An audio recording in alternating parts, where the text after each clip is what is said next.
জানিয়ে দিব এই মুহূর্তে হাতে পাওয়া আপডেট বাংলা সংবাদের শিরোনাম। শুরুতেই জানিয়ে দিব রাষ্ট্র সংস্কার করে নির্বাচনের ব্যবস্থা করার আহ্বান জামায়াত নেতা মুজিবুর রহমানের। এবারে জানিয়ে দিব স্বৈরাচারের দোসরদের ষড়যন্ত্রের বিষয়ে সতর্ক থাকার আহ্বান তারেক রহমানের। জানিয়ে দিব সরকারের উপর চাপ সৃষ্টি করতে চাই না বলে মন্তব্য আমির খসরুর। এদিকে ক্ষমতালোভীরা ২৪-এর বিপ্লব লুট করার চেষ্টা করছে বলে মন্তব্য বৈষম্য বিরোধী ছাত্র আন্দোলনের সমন্বয়কদের। সর্বশেষ জানিয়ে দিব নারায়ণগঞ্জে বিএনপির ২ গ্রুপের ভয়াবহ সংঘর্ষ, আহত ২০। রাষ্ট্র সংস্কার করে নির্বাচনের ব্যবস্থা করার আহ্বান মুজিবুর রহমানের। অন্তর্বর্তী সরকারের উদ্দেশ্যে বাংলাদেশ জামায়াতে ইসলামী নায়েবে আমির অধ্যাপক মুজিবুর রহমান বলেছেন, বেশি সময় নয়, বেশি সময় নিলে মানুষের একটা ক্ষমতার স্বাদ এসে যায়। অতীতে দেখা গেছে এই ধরনের শক্তি যখন ক্ষমতায় যায়, ক্ষমতার স্বাদ যখন পেয়ে যায় তখন আর ক্ষমতা ছাড়তে চায় না, নতুন নতুন দল তৈরি করে ক্ষমতাকে আগলে ধরার চেষ্টা করে।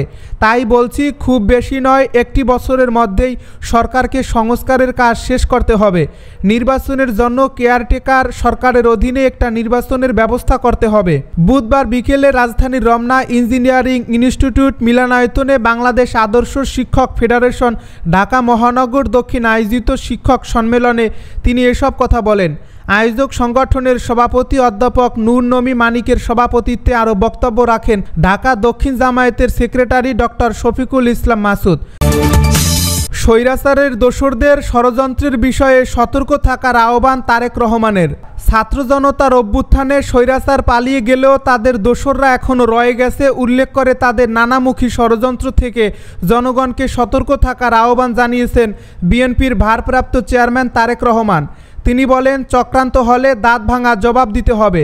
বুধবার বিকেলে টাঙ্গাইলের গোপালপুর উপজেলার সুতি বিএম পাইলট মডেল সরকারি উচ্চ বিদ্যালয় মাঠে অনুষ্ঠিত বিশাল জনসভায় লন্ডন থেকে ভার্চুয়ালি যুক্ত হয়ে প্রধান অতিথির বক্তব্যে তিনি একথা বলেন। বিএনপির ভাইস চেয়ারম্যান আব্দুস সালাম পিন্টু সহ সব রাজবন্দীর মিথ্যা মামলা প্রত্যাহার ও নিঃশর্ত মুক্তির দাবিতে উপজেলা ও পৌর বিএনপির উদ্যোগে এ জনসভা হয়। বিএনপি আগামীতে দেশে উৎপাদন ও উন্নয়নের রাজনীতি চালু করতে চায় বলে জানান তারেক রহমান। জনসভায় তারেক রহমান বলেন, প্রায় 17 বছর পর আন্দোলনের সামনে কথা বলছি। সরকারের উপর চাপ সৃষ্টি করতে চাই না বলে মন্তব্য আমির খসরুর। নির্বাচনের জন্য চূড়ান্ত সময়সীমা বেঁধে দিয়ে অন্তর্বর্তী সরকারের উপর চাপ সৃষ্টি করতে চায় না বিএনপি। দলটির চাওয়া সরকার সফলভাবে তাদের কাজগুলো করে যত তাড়াতাড়ি সম্ভব নির্বাচনের ব্যবস্থা করবে। বুধবার দুপুরে ঢাকায় নিযুক্ত অস্ট্রেলিয়ার হাইকমিশনার নার্দিয়া স্পিন্সের সাথে বৈঠক শেষে আয়োজিত সংবাদ সম্মেলনে নির্বাচন নিয়ে বিএনপির এমন অবস্থানের কথা জানান দলের স্থায়ী কমিটির সদস্য আমির খসরু মাহমুদ চৌধুরী।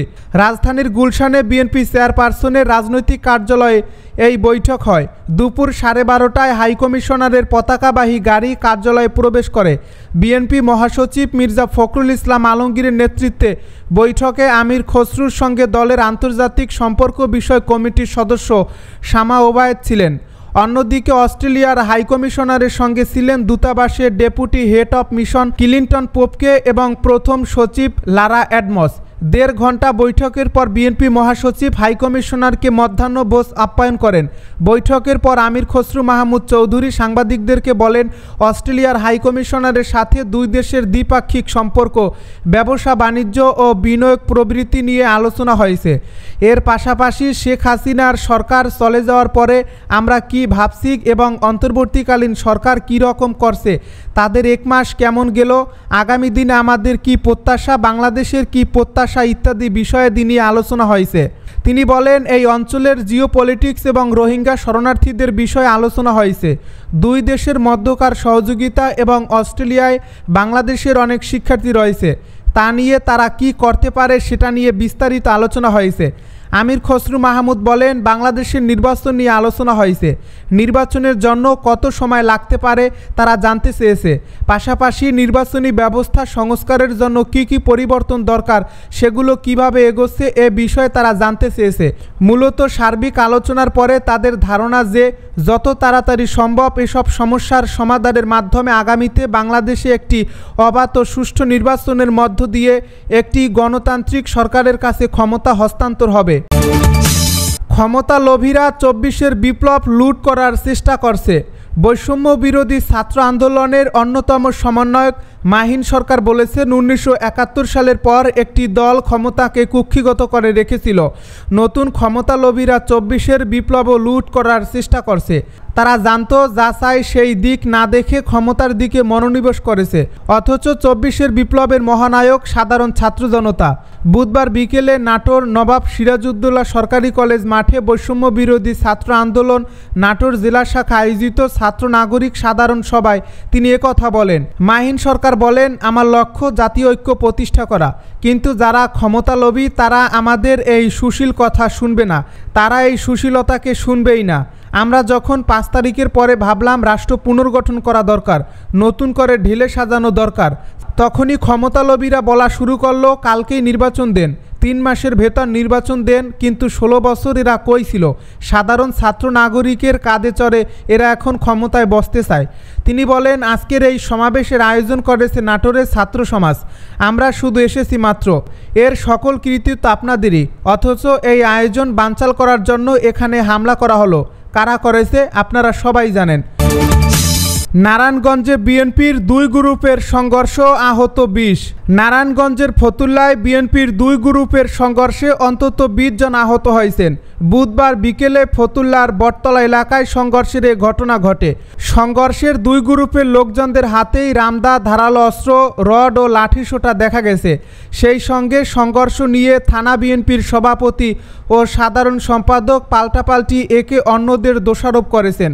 এ ঘটনায় আহত হয়েছে ফতুল্লা থানার স্বেচ্ছাসেবক দলের আহ্বায়ক জাকির হোসেন রবিন সহ অন্তত 20 জন।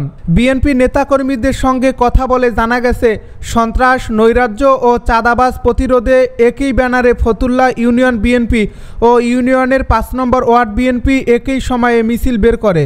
এর মধ্যে ফতুল্লা ইউনিয়ন বিএনপির মিছিলে ছিলেন সাধারণ সম্পাদক আলমগীর হোসেন। তিনি মূলত থানা বিএনপির সাধারণ সম্পাদক অ্যাডভোকেট বারী ভূঁইয়ার সমর্থক। অপরদিকে থানা বিএনপির সভাপতি শহীদুল ইসলাম টিটু সমর্থিত 5 নম্বর ওয়ার্ড বিএনপির ব্যানারে মিছিলে ছিলেন ফতুল্লা স্বেচ্ছাসেবক দলের আহ্বায়ক জাকির হোসেন রবিন সহ আরও অনেকে। নরসিংদীতে বৈষম্য বিরোধী শিক্ষার্থী ও বিএনপির ভয়াবহ সংঘর্ষ, আহত 20। নরসিংদীর পলাশে হাটবাজার পরিচালনা নিয়ে বৈষম্য বিরোধী ছাত্র আন্দোলনের শিক্ষার্থীদের সঙ্গে বিএনপির নেতাকর্মীদের সংঘর্ষের ঘটনা ঘটেছে। এতে উভয় পক্ষের অন্তত 20 জন আহত হয়েছে। এর মধ্যে 5 জনকে গুরুতর আহত অবস্থায় পলাশ উপজেলা স্বাস্থ্য কমপ্লেক্সে ভর্তি করা হয়েছে। মঙ্গলবার রাতে উপজেলার চরসিন্দুর বাজারে এ সংঘর্ষের ঘটনা ঘটে। আহত শিক্ষার্থীরা হলেন ঢাকার উত্তরা ইউনিভার্সিটির শিক্ষার্থী সাইমুন রসুল শান্ত, পলাশ থানা সেন্ট্রাল কলেজের শিক্ষার্থী ইয়াসিন মৌসান, নরসিংদী সরকারি কলেজের শিক্ষার্থী নূর মোহাম্মদ নিহাত, পলাশ শিল্পাঞ্চল কলেজের শিক্ষার্থী আশরাফুল ইসলাম তানিম ও চরসিন্দুর এলাকার শিক্ষার্থী আরিফুল ইসলাম।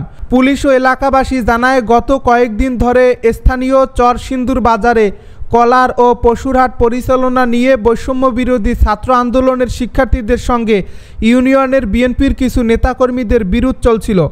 এরই জের ধরে মঙ্গলবার সাপ্তাহিক হাট চলাকালীন শিক্ষার্থীরা হাটে অবস্থান নেয়। পরে সন্ধ্যার পর বিএনপির শতাধিক নেতাকর্মী সেখানে অবস্থান নিতে গেলে উভয় পক্ষের মধ্যে সংঘর্ষ বাধে। এতে দুপক্ষের অন্তত 20 জন আহত হয়েছেন। আহত ঢাকার উত্তরা ইউনিভার্সিটির শিক্ষার্থী সাইমুন রসুল শান্ত গাজী জানান, বিএনপির কিছু নেতাকর্মীরা অবৈধভাবে হাটবাজারে চাঁদা তুলতেন। এতে আমরা তাদের চাঁদা তুলতে বাধা দেই। এর ফলে ওই বাজারটি চাঁদাবাজ মুক্ত হয়। মঙ্গলবার সাপ্তাহিক হাট চলাকালীন চাঁদা তুলতে না পারায় রাত 8টার দিকে বিএনপির শতাধিক নেতাকর্মী লাঠিসোঁটা নিয়ে শিক্ষার্থীদের উপর হামলা চালায়। এতে 15 জন শিক্ষার্থী আহত হয়। পলাশ উপজেলা বিএনপির সাধারণ সম্পাদক সাইফুল ইসলাম জানান, ঘটনাটি শুনেছি, তবে এলাকার বাইরে থাকায় কী কারণে এর সংঘর্ষ হয়েছে তা জানতে পারেনি। ঘটনা জেনে আপনাদের বিস্তারিত পরে জানানো হবে। পলাশ থানার ওসি মোহাম্মদ ইখতিয়ার উদ্দিন জানান, সাপ্তাহিক হাট পরিচালনাকে কেন্দ্র করে দুপক্ষের মধ্যে এ সংঘর্ষের ঘটনা ঘটে।